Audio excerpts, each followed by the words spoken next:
Well, I've been doing research on school funding and school choice, various issues around schools for over a decade, but this particular report was prompted by the review of funding for schooling that's currently being undertaken for the federal government.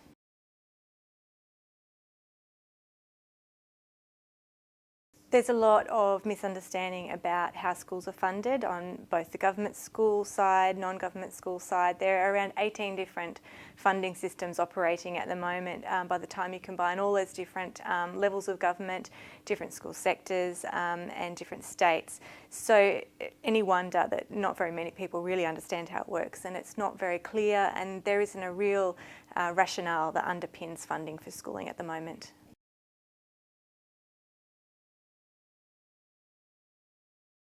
Well, what underscores my proposal is student need.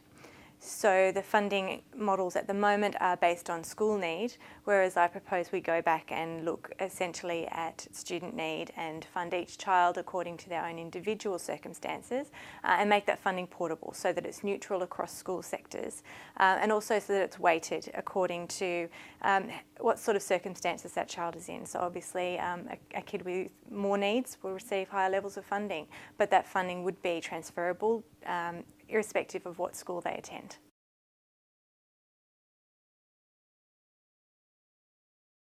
There will be a really transparent mechanism, so everyone will understand how much funding their particular child receives. Every school will understand how much money is coming to them for each child in their care. So it will be pretty clear on a school by school and on a child by child basis how funding is being allocated and why.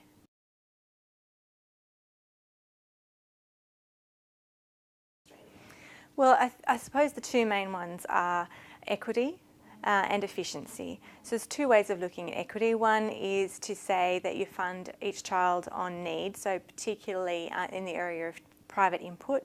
So saying that, you know, some schools don't need necessarily funding when you look at the facilities that they have. However, if you look at it from an equitable point of view for each child in that school, they are an Australian citizen and therefore entitled to some support at least from public funding. But at the same time, if you gave the same amount of funding to every child across all school sectors, all of a sudden the public burden for funding of schooling is going to increase. And I don't think that's particularly efficient. At the moment, non-government school parents are voluntarily contributing around $6 billion to education per year. And it seems very inefficient to me to create a funding model that is a disincentive or builds in disincentives for parents to make those sorts of investments. So I think it's a matter of trying to encourage private investment, but at the same time doing that in a way that doesn't create inequities, which is what we're seeing at the moment.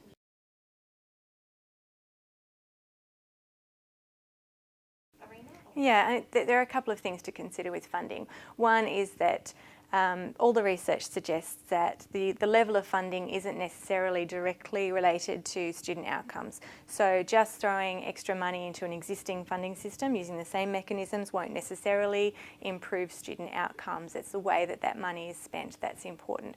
So looking at the way that funding is distributed is important to increasing outcomes, and creating incentives for competition and change and innovation within schools is very important. And the second one is to create equity. Having said that, a really important outcome from this review also is hopefully to create a funding system that most people will be relatively happy with, and therefore that we can say, okay, well, this is how schools are funded now, and we can move on to look at, you know, perhaps arguably more important things such as teacher training, curriculum, all the sorts of things that actually go on within schools that tend to be neglected while there are squabbling over funding between different sectors. So hopefully this review and the funding system it recommends, and essentially it's up to government to adopt, hopefully that will put all of that to bed.